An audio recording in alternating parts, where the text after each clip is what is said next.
मरी के बर्फीले पहाड़ों में, जहां चांदनी रातों में धंध अपनी कहानियां बुनती है, एक पुराना बंगला था जिसे नीला ख्वाब कहते थे।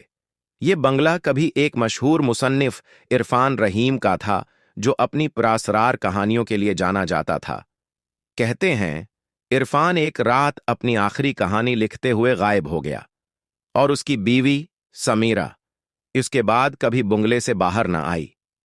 मकामी लोगों का मानना था कि समीरा की रूह अब भी वहां अपने शवहर के ख्वाबों की तलाश में भटकती है। इस रात 28 साला ऐमन, एक परजोश सहाफी, बंगले के दरवाजे पर खड़ी थी। इसके हाथ में इरफान की एक पुरानी मखतूता थी, जो उसे मरी के एक पुराने कतब फरोश से मिली थी। मखतूता के सफ़हात पर इरफान ने समीरा के लिए एक अधूरी कहानी लिखी थी, जिसका उन्वान था ख्वाबों का साया। ऐमन को यह राज जानना था कि इरफान और समीरा के साथ क्या हुआ। उसने अपनी टारिच उठाई और बंगले के अंदर कदम रखा। अंदर की हवा सर्द और नम थी, जैसे कोई राज सांस ले रहा हो। बंगले के अंदर दीवारों पर पुराने किताबों के शेल्फ और धंधली तस्वीर लटक रही थीं। ऐमन ने अपनी टारिच की रोशनी एक तस्वीर पर डाली। समीरा, एक खूबसूरत औरत जिसकी आंखों में ख्वाबों की चमक थी। अचानक एक हल्की सी आहट हुई। ऐमन ने पीछे मड़कर देखा, मगर कोई न था। इसका दिल जोर से धड़कने लगा। वो एक लंबे दालान की तरफ बढ़ी, जहां लकड़ी का फर्श चरमरा रहा था। दालान के आखिर में एक कमरा था, जहां एक पुराना राइटिंग डेस्क था। डेस्क पर एक डायरी पड़ी थी, जिस पर इरफान का नाम लिखा था। ऐमन ने डायरी खोली तो इसमें लिखा था, समीरा, मेरी कहानी तुम्हारे बगैर अधूरी है। डायरी के सफ़हात बताते थे कि इरफान एक ऐसी कहानी लिख रहा था जो ख्वाबों और हकीकत के दरमियान पल बनाती थी, मगर उसकी आखिरी कहानी ने उसे एक अजीब दुनिया में खींच लिया था। ऐमन डायरी पढ़ रही थी कि अचानक कमरे में एक सर्द हुआ का झोंका आया। उसने मड़कर देखा तो एक धंधली शक्ल नजर आई, समीरा। उसकी आंखों में उदासी और उम्मीद। ऐमन, इरफान को वापस लाओ, उसने सरगोशी की। ऐमन के हाथ कांप उठे। समीरा की रूह ने बताया कि इरफान की आखिरी कहानी एक जादुई मखतूता थी, जो बंगले के तहखाने में छिपा है। ऐमन ने तहखाने की तलाश शुरू की। एक खफिया दरवाजा मिलने पर वो नीचे उतरी।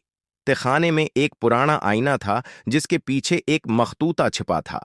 मखतूता में इरफान ने लिखा था कि इसने एक ख्वाबों की दुनिया बनाई थी, जहां वो समीरा के साथ हमेशा रह सकता था, मगर वो इस दुनिया में फंस गया था। ऐमन ने मखतूता के सफ़हात पलटे। इसमें एक नक्शा था, जो मरी के करीबी एक गार की तरफ इशारा कर रहा था। ऐमन ने फैसला किया कि वो गार तक जाएगी, ताकि इरफान का राज खुले। रात के सन्नाटे में बर्फीले रास्तों से गुजरते हुए वो गार तक पहुंची। गार के अंदर एक पत्थर की तख्ती पर इरफान की आखिरी नज्म लिखी थी। नज्म में समीरा के लिए उसकी मोहब्बत और ख्वाबों की दुनिया का जिक्र था, मगर तख्ती के नीचे एक छोटा सा डब्बा था, जिसमें एक खत मिला। खत में लिखा था कि समीरा ने इरफान को बचाने की कोशिश की, मगर वो खुद इस जादुई कहानी में फंस गई। खत से पता चला कि इरफान की कहानी को एक रकीब मुसन्नफ फैसल ने चोरी किया था, जो उसकी शहरत से जलता था।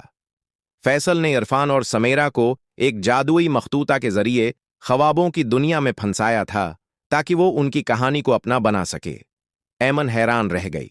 ऐमन ने मखतूता और खत को लेकर मरी वापस आई। इसने इरफान और समीरा की कहानी को एक मजमून की शक्ल में शाया किया। मजमून ने लोगों के दिलों को छू लिया, और नीला ख्वाब अब एक यादगार बन गया, जहां लोग उनकी मोहब्बत की कहानी सुनने आते थे। एक रात ऐमन दोबारा बंगले आई। चांदनी में बंगला अब प्रासरार नहीं लगता था। इसे एक हल्की सी खुशबू आई, जैसे समीरा की मौजूदगी। इसने आसमान की तरफ देखा, जहां 2 सितारे जगमगा रहे थे। ऐमन ने सरगोशी की, इरफान, समीरा, तुम्हारी कहानी अब जिंदा है। इसी लम्हे एक ततली उसके पास से उड़ी, जैसे उनकी रूहें आजाद हो चुकी हों। ऐमन ने बंगले को आखिरी बार देखा। बर्फीले पहाड़ों की खामोशी अब सुकून से भरी थी, जैसे इरफान और समीरा की मोहब्बत आखिरकार मिल गई हो। क्या वो ततली उनकी रूह थी? ये सवाल ऐमन के दिल में रहा, मगर उसे यकीन था कि ख्वाब और मोहब्बत कभी नहीं मरते।